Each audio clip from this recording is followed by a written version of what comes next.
Am I my brother's keeper? Yes, I am. Am I my brother's keeper? Yes, I am. Am I my brother's keeper? Yes, I am. Nino Brown Boxing, and I'm back in the building. Shout out to the LDBC. Don't forget to hit that like button and subscribe. So today I want to talk about a couple different topics that haven't been consistently dropping videos since Christmas and the New Year. So I'm sure I may end up segueing into a couple of different topics. I may end up staying on that same topic. I don't know yet, but we about to find out. This is a freestyle video. So the first thing I want to talk about is the 154-pound division. I feel like this division is definitely starting to heat up. You got guys like Jarret Hurd making it known that he wants to unify 154. And you have my boy Lara. You know, he responded to Hurd saying pretty much, let's make the fight happen. It seemed like both of these guys are game. It seems like they're ready to unify.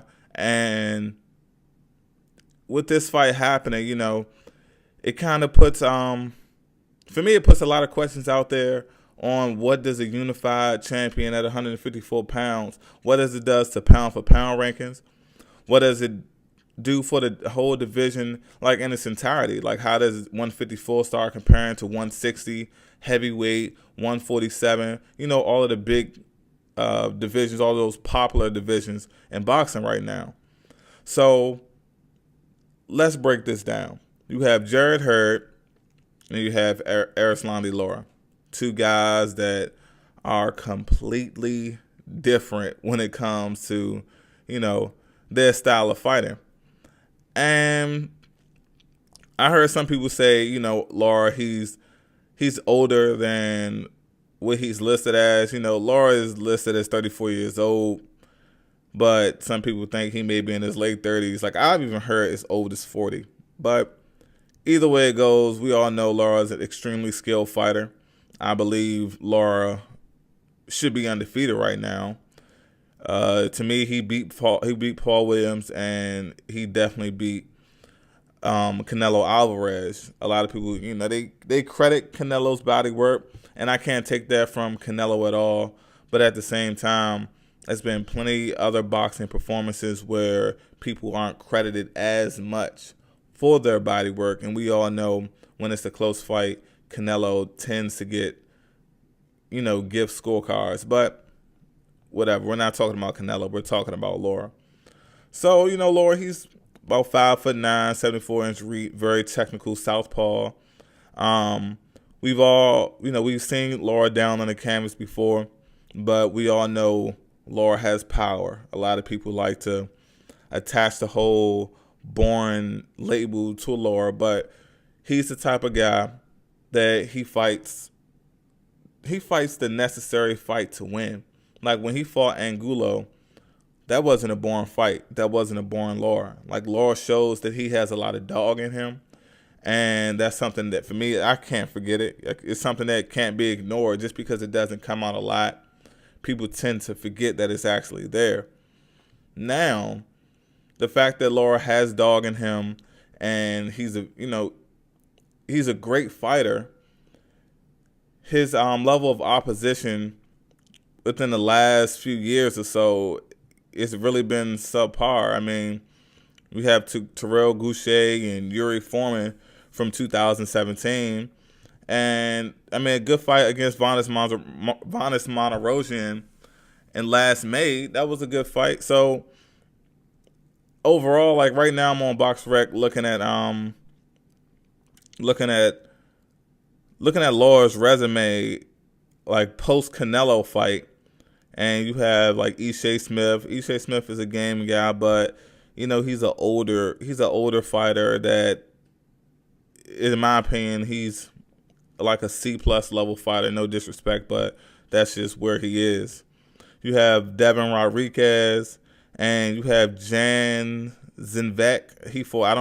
I can't really pronounce his last name. Jan Zinvek. He fought him November 2015. But with all that being said, Lara, he's a good fighter. So Lara matched up against Jarret Hurd. I think it would be a great fight. Some people, they like to talk about Jarret Hurd in a negative way. They're not giving him enough credit. Me, I deem Jarret Hurd the most underrated boxer, the most underrated title holder / champion, whatever you want to call it, in boxing today. For the simple fact, Jarret Hurd is one of those guys. He's a gym rat for one. Now, should Jarret Hurd get a pat on the back for staying consistent and making sure he's in the gym? No, not at all. But the way the culture is in boxing now, it's not how it was back in the day. You have a lot of guys, they'll get fat in between fights, not just because they're naturally big for the division, because you can still be big for the division and still stay in shape. Prime example, Terrence Crawford weighing 177 pounds. In that photo he posted within the last 2 weeks or so. But Terrence Crawford, he never blows up. He never has a gut. Now, a guy like Adrian Broner, on the other hand, he appears to be big for 147, but we know damn well Adrian Broner is not even going to consider moving up to 154 because of his weight. But a lot of times it comes from the fact that Adrian Broner, he lacks serious discipline in between fights, and he tends to blow up. So it's just a difference, and I feel like Jarret Hurd should get credit when people need to recognize that Jarret Hurd is a hard worker. He has a big frame. He's 6'1". He's one of those guys where I feel like he has the frame to be a small light heavyweight, in my opinion. He has that frame. Like, I wouldn't be shocked if he eventually moved up to super middleweight. Like, right now he's fighting at 154, and I don't think he's that much smaller than a guy like James DeGale. Honestly, just off the eye test, it seemed like these two guys are the same size to begin with. But now, when you match Jarret Hurd up with a guy like Erislandy Lara, yeah, skill for skill, Lara wins it all day. We know it. It's facts. But we have to take certain things into consideration. Jarret Hurd, he's 21 fights in, 15 knockouts. You know, he is improving. Now, it's not like Jarret Hurd has some extremely deep resume and he's been in the ring with a lot of guys that have a bunch of experiences. Looking at his resume from 2012 all the way up into 2000, he fought a lot in between 2012 and 2013. But his first few fights, a lot of these guys didn't have over 6 wins. Then in 2013, I guess he stepped up with a guy that's been in the ring. He had 24 bouts in 2013, but Jarret Hurd has slowly progressed into facing tougher competition. Now, his last 2 fights against Tony Harrison, when he won that vacant IBF strap, Tony Harrison is a real good boxer. Tony Harrison only lost against Willie Nelson. Someone is definitely a game fighter. Now, after watching that Tony Harrison fight against Hurd and Willie Nelson, it's obvious that Tony Harrison has some type of chin issues, and it keeps him, from winning those step-up fights. But it is what it is. And then, but even though Tony Harrison is an excellent boxer, and I definitely commend Jarret Hurd, because a lot of people was talking about how he didn't cut off the ring well in the Tony Harrison fight, and he was pretty much getting outboxed. Now, the credit to Jarret Hurd, one thing, he accepted the criticism that he received after the Tony Harrison fight, and he worked on it. Like, he came out, he criticized himself. He's saying that he didn't cut off the ring like he was supposed to. He wasn't moving his head as well as he should have, but he decided to correct it. So he didn't decide, well, after this Tony Harrison fight, I didn't look my best. Let me get in the ring with the guy that is slower on his feet, that doesn't have as much lateral movement, someone that I can hit a lot easier, and someone that I could look like I'm the elusive fighter against. No, he didn't do that at all. He continued to challenge himself, and he fought a guy in Austin Trout that wasn't his mandatory. Austin Trout, that is a very slick fighter. He's a slick southpaw. He's not the largest guy for the division, but Trout has a lot of experience. He's been in the ring with Jamal Charlo. He's been in the ring with Lara, Canelo, Miguel Cotto. He beat Miguel Cotto. So the guy has a lot of experience, and the fact that Hurd was willing to get in the ring with someone that has that amount of experience, and not just the experience alone, that had that level of boxing ability, it says a lot. But another thing about it is people are talking about Jarret Hurd, and people seem to forget Jarret Hurd was the first guy to stop Austin Trout. Now, people say, oh yeah, Jarret Hurd is big, he's big, he's big. Well, guess what? Canelo was big for the division. Yeah, this was back in 2013, but I'm sure Canelo, he was still pushing himself extremely hard to make 154. Canelo has that thick frame, and even though he's short, he was still a big super welterweight. But then he also fought Jamal Charlo, the bigger Charlo, the more powerful Charlo. And Jamal Charlo, as strong as he is, as much power as he has, and I feel like Jamal Charlo will take over the middleweight division, Jamal Charlo couldn't stop Jarret Hurd. Jamal Charlo couldn't stop Austin Trout. Now, we know that Trout has he has a good amount of defense, and he's a very slick fighter. But to me, it says a lot about Jarret Hurd's abilities because he was the first person to stop Austin Trout. But it wasn't just any stop. It's like we knew that Jarret Hurd was just dominating Austin Trout in that fight. Now, was Trout getting hurt at some moments of the fight? Absolutely. He's a slick fighter. He has a lot of hand speed. He's a very tricky guy. He has an unorthodox style. So, yes, Hurd was getting tagged in the face. People keep on talking about, oh, yeah, he gets hits too much. Okay, that's very true. Should he get hit more? Exactly. The whole sport is hit and not get hit. But that's just something else he has to improve on. No one is a perfect fighter. I'm damn sure Jarret Hurd is going to move up into a new division at some point in his career. So this is really just the beginning. He only has 21 fights. So he's going to get better. Me personally, I feel like a fight between Jarret Hurd and Lara will be one of those fights where it's going to be the passing of the torch.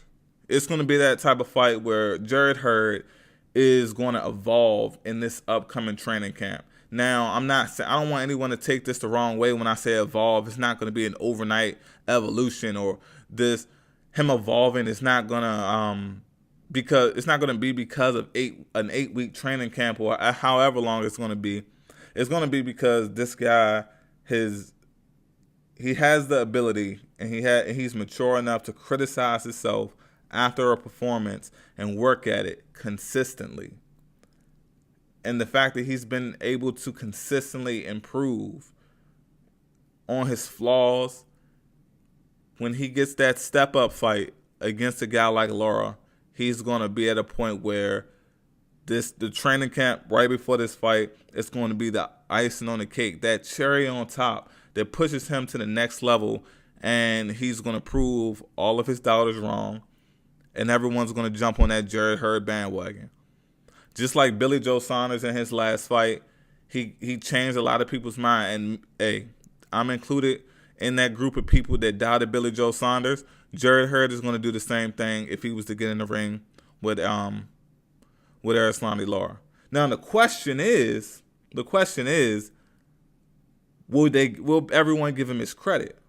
Or will they say he's still not the top guy in the weight class because of Jamal Charlo? Now, I like the Charlos. I like the Charlos a lot, even though Jamal Charlo is still my favorite. I like the Charlos a whole lot. Now, I'm not taking anything away from Jamal Charlo, but at this point, hypothetically, if Jarret Hurd was to defeat Lara, at that point, Jarret Hurd will accomplish something that Jamal Charlo didn't accomplish yet. He will unify the 154-pound division. Now, we also have to take into consideration that Jamal Charlo has, 9 more fights than Jarret Hurd, so he has a lot more ring experience. He turned pro a whole lot earlier. Like, checking this box record right now, Jamal turned pro December 2007.